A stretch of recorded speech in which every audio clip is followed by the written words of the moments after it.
तो आज हम बात करने वाले हैं इन्फ्लामेशन के बारे में, ठीक है। जब कोई स्वेलिंग टाइप से हो जाता है ना, और उसमें काफ़ी सारा प्रॉब्लम होता है, तो उसके बारे में हम देखेंगे कि उसका क्या क्या देखेंगे, ये देख लीजिए। और इससे पहले हम बता दें आपको कि ये वीडियो देखने से पहले आप अगर वीकनेस के बारे में देखना चाहते हैं तो वीकनेस का एक प्लेलिस्ट आएगा। वीकनेस का और पूरा मेडिसिन और डिजीज़ का एक प्लेलिस्ट है, उसको में उसमें जाकर के आप देख सकते हैं कि कौन कौन सा मेडिसिन और किस किस बीमारी का मेडिसिन वहाँ पे उपलब्ध है। अगर आपको कोई प्रॉब्लम है तो उसमें जाकर के प्लेलिस्ट में आप देख सकते हैं। चलिए हम देखते हैं कि अभी ये सेकेंड है। चलिए देखते हैं कि इसमें सिम्टम्स क्या है, कॉजेस ऑफ इन्फ्लामेशंस, टाइप्स कितना होते हैं और मेडिसिन्स, ये इन्फ्लामेशंस के बारे में देखेंगे। इन्फ्लामेशंस होते हैं ना, तो उसमें काफ़ी सारा क्या होता है, पेन भी होता है बहुत सारा, ठीक है ना। तो वो क्यों होता है, कैसे होता है, मेडिसिन्स क्या है, तो सारी चीज़ें देखेंगे।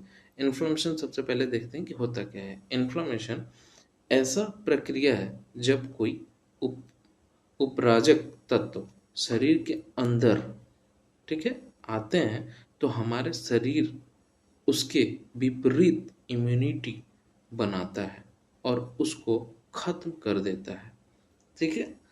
उसी को हम क्या कहेंगे, इन्फ्लामेशंस कहेंगे, ठीक है। Inflammations is a response of body against foreign particles. Inflammation जो है वो रिस्पॉन्स करेगा किसके अगेंस्ट, फॉरेन पार्टिकल्स, मतलब जो जो मतलब बैक्टीरिया है या किसी भी तरीके का वायरस है या तो वो चीज़ें वो रिस्पॉन्स में वो अगेंस्ट में रहेगा, ठीक है ना। हम इसका देखेंगे कि इसका सिम्टम्स क्या होता है, लक्षण क्या होता है। सबसे पहले इसमें दर्द टाइप से होगा, ठीक है ना, गर्म लगेगा, ठीक है, रेडनेस होगा, जहाँ पे स्वेलिंग टाइप्स होगा ना, इन्फ्लामेशन होंगे वहाँ पे रेडनेस होगा, ठीक है, सूजन्स होंगे, ठीक है ना, स्वेलिंग होगा, ठीक है। तो ये आपका सिम्टम्स हो गया, ठीक है।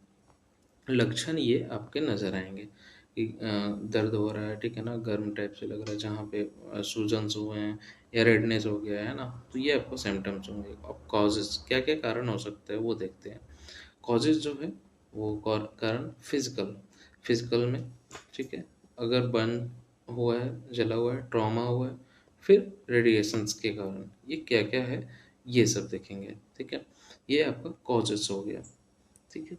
और इसमें भी देखेंगे बायोलॉजिकली, बायोलॉजिकल देखेंगे, अगर बैक्टीरियल इन्फेक्शंस हुए हैं उस अगर बैक्टीरियल इन्फेक्शंस हुए हैं तो देखेंगे। फिर वायरल इन्फेक्शंस, विषाणु संक्रमण अगर आपके शरीर के अंदर इंटर कर गया या बैक्टीरियल इन्फेक्शन शरीर के अंदर इंटर कर गया उसके वजह से हो रहा है, तो वो सब चीज़ें के लेकर के पूरा मेडिसिन आपको बताएंगे और थोड़ा सा वेट कीजिए, ठीक है। इसके बारे में सब कुछ पहले जान लीजिए। केमिकल्स जो होते हैं वो toxins toxins and poison poisons होते हैं, ठीक है ना। और इम्यूनोलॉजिकल जो होते हैं वो एजी यानी कि एंटीजन और एंटीबॉडी, ये एंटीजन्स हो गया, ये एंटीबॉडीज हो गया। कितने टाइप का इन्फॉर्मेशन होते हैं वो देख लीजिए। टाइप्स ऑफ इन्फ्लामेशंस में एक्यूट इन्फ्लामेशंस, ठीक है, और क्रॉनिक इन्फ्लामेशंस। एक्यूट इन्फ्लामेशंस क्या होते हैं अभी इसके बारे में जानते हैं। एक्यूट इन्फ्लामेशंस उसे कहते हैं, यह प्रक्रिया कुछ समय तक चलती है, ठीक है। It is a short term process. Acute मतलब होता है कि अभी किसी भी तरीके का कोई चोट लगा तो वहाँ का सेल थोड़ा सा डेड हो रहा है या किसी तरीके का, ठीक है, प्रॉब्लम हो रहा है, तो वो थोड़ा सा फूल जाएगा और फिर इसके बाद जैसा का तैसा हो जाएगा, ठीक हो जाएगा। उसको हम एक्यूट कहेंगे, मतलब 1-2 घंटे के बाद यह प्रक्रिया कोई भी इन्फेक्शन होने के 1-2 घंटे के बाद चालू हो जाती है। दिस प्रोसेस इज ए 1 और 2 आवर आफ्टर इन्फेक्शंस, ठीक है। देन क्रॉनिक इन्फेक्शंस क्या होता है, ये लंबे टाइम का इन्फॉर्मेशंस होते हैं, लंबे टाइम का। जैसे क्रॉनिक इन्फॉर्मेशन कई महीनों तक चलती है, जैसे अगर एक बार इन्फॉर्मेशन हुआ तो कितने महीने तक वो क्या होगा, चलेगा, ठीक है। Chronic information continue several month, काफ़ी मंथ तक ये चलता है। कुछ कारण होते हैं जो क्रॉनिक इन्फ्लेमेशन को और बढ़ा देता है, जैसे कुछ some factors which can increase the chronic inflammations, जैसे उम्र का ज़्यादा होना, जैसे एज, ओल्ड एज हो गया, तो उसमें इम्यूनिटी का काफ़ी ये होता है, कमज़ोर होता है, तो उसमें थोड़ा प्रॉब्लम होता है। ज़्यादा अगर किसी को मोटापा हो गया, ओबेसिटी हो गया, तो उसमें भी क्या होता है, प्रॉब्लम होता है। अगर धूम्रपान कर रहे हैं, कोई स्मोकिंग कर रहा है, तो उससे भी क्या होगा, प्रॉब्लम होगा। ठीक है, अब देखते हैं कुछ बीमारियां क्रॉनिक इन्फ्लेमेशंस कहलाती है। जैसे में देखते हैं some this considered as the chronic inflammation. जैसे फर्स्ट अस्थमा की बात करें तो अस्थमा में जो होता है वो कुछ जो बीमारी है जो कंसिडर्ड किया गया है कि ये क्रॉनिक इन्फ्लेमेशन है। अगर किसी को अस्थमा हो जाता है, ठीक है ना, तो उसको 100% है ना कि वो काफ़ी टाइम तक वो रहता है, ठीक नहीं होता। ठीक है, कैंसर हो गया, इसका भी कोई क्योर अभी टोटली ख़त्म करने वाला नहीं आया है। अगर आया भी है तो वो काफ़ी सारा एक्सपेंसिव है। ठीक है, और देन डायबिटीज़ जिसको हो गया वो हमेशा रहता है। ट्यूबरकुलोसिस जो है, ये चार जो हैं, ये चार, ये सारे के सारे क्या हैं, क्रॉनिक इन्फ्लामेशंस में आते हैं, क्योंकि ये लंबे समय तक रहते हैं।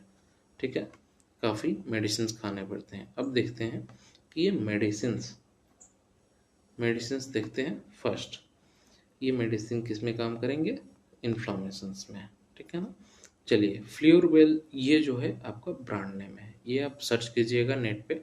ठीक है, तो ये ब्रांड नेम डालिएगा ना, तो आपको फ्लूरवेल का एक मिल जाएगा। ठीक है, इसका ड्रग नेम जो होता है फ्लूर बी प्रोफेन। ठीक है, फ्लूर बी प्रोफेन, तो ये आपका ड्रग नेम मतलब केमिकल नेम है। ठीक है, इसका यूजेस क्या है, it is a mainly use in orthopaedic patient. इसका उपयोग अस्थि से जुड़ी समस्या के लिए करते हैं। ठीक है, और स्वेलिंग एंड पेन, सूजन और दर्द में काम आता है। क्या काम आता है, फ्लूरबी प्रोफेन। ठीक है, जो फ्लूरविल ब्रांड नेम है। डोज हम कितना लेंगे, ये सब जितना भी है आप मेडिसिन के ऊपर, तो वो आप डॉक्टर से बिना प्रिस्क्राइब किए हुए ना लें। ठीक है, ये डोज हम ले सकते हैं 100 mg ओडी, मतलब दिन में एक बार। ठीक है, एक दिन में एक बार ले सकते हैं। और जैसे एडल्ट के लिए हो गया और बच्चे के लिए ठीक है ना, तो ये सब चीज़ें के लिए अलग अलग डोजेस होते हैं, इसलिए कोई भी प्रिस्क्राइब किया हुआ मेडिसिन ना लें जब तक डॉक्टर से ना दिखवाएं।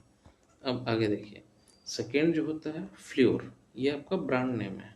ठीक है, ड्रग नेम फ्लोरिप्रोफेन सेम है, ये भी स्वेलिंग, ये जो है हम ड्रॉप की बात कर रहे हैं। ड्रॉप में जो है अगर आँख में कोई स्वेलिंग हुआ है, आँख में सूजन टाइप से हुआ है, तो ये इसको आप डाल सकते हैं। आई में पेन हो रहा है, दर्द हो रहा है, तो इसको आप डाल सकते हैं। ठीक है, ये बीटी डलाता है, दिन में 2 बार डाल डाल सकते हैं। ठीक है ना, तो ये आपका ड्रॉप का हो गया, और ये आपका टैबलेट का था। ठीक है, ये टैबलेट का था। ठीक है, नेक्स्ट देख लेते हैं, टैबलेट ये भी है। ठीक है, ब्रूफेन जो ब्रांड नेम है, और ड्रग नेम जो है आइबुप्रोफेन। इसका यूजेज जो है बॉडी स्वेलिंग का, शरीर में सूजन अगर हो रहा है तो उसके लिए है, एंड स्वेलिंग और पेन ओवरी एंड यूटेरस में अगर सूजन हो रहा है, दर्द हो रहा है, तो उसके लिए भी ये काम करता है। डोज जो है वो 200 mg पर डे लेना है, बीटी दिन में 2 बार लेना है। ठीक है ना, 200 mg दिन में 2 बार ले सकते हैं ये। नेक्स्ट टेबलेट जो है वो नियोप्रोसेन, जो कि ब्रांड नेम है। ड्रग नेम जो है नेप्रोक्सेन, ड्रग नेम जो है वो नेप्रोक्सेन हो गया। और यूजेस की अगर हम बात करें तो उसमें बॉडी अगर स्वेलिंग है, शरीर में सूजन है, तो ये नेप्रोक्सेन आप यूज कर सकते हैं, जिसका ब्रांड नेम नेप्रोसेन है। बॉडी पेन अगर हो रहा है, शरीर में दर्द हो रहा है, तो ये आप ले सकते हैं। डोजेस 500 mg, दिन में 2 बार आप इसको ले सकते हैं, 500 mg एडल्ट के लिए। ठीक है, आगे देखते हैं, टैबलेट ही है पैरोक्स dt, ये ब्रांड नेम है। ठीक है ना, ब्रांड नेम है Parox dt। Drug name Paroxicam, drug name जो अगर हम देखें तो पैरोक्सीकेम है। यूजेस की अगर बात करें तो अगर जॉइंट में अगर पेन है, आपको जॉइंट में स्वेलिंग है, पेन है, जोड़ों में सूजन में और दर्द में है, तो आप ये पैरोक्स DT और पैरोक्सीकेम जो ड्रग नेम है वो आप ले सकते हैं, ठीक है ना। डोज क्या हो सकता है, 20 mg दिन में 2 बार, ठीक है ना, मतलब BD लेना है दिन में 2 बार लेना है 20 mg, ठीक है। ये आपका कंप्लीट हो गया क्या, इन्फ्लामेशंस के बारे में हम हर चीज़ बताएं आपको, और क्या क्या बताएं, मेडिसिन के बारे में बताएं, कॉजेस के बारे में बताएं, ठीक है ना, कितने टाइप का होते हैं वो बताएं, ठीक है, सिम्टम्स के बारे में बताएं, ठीक है।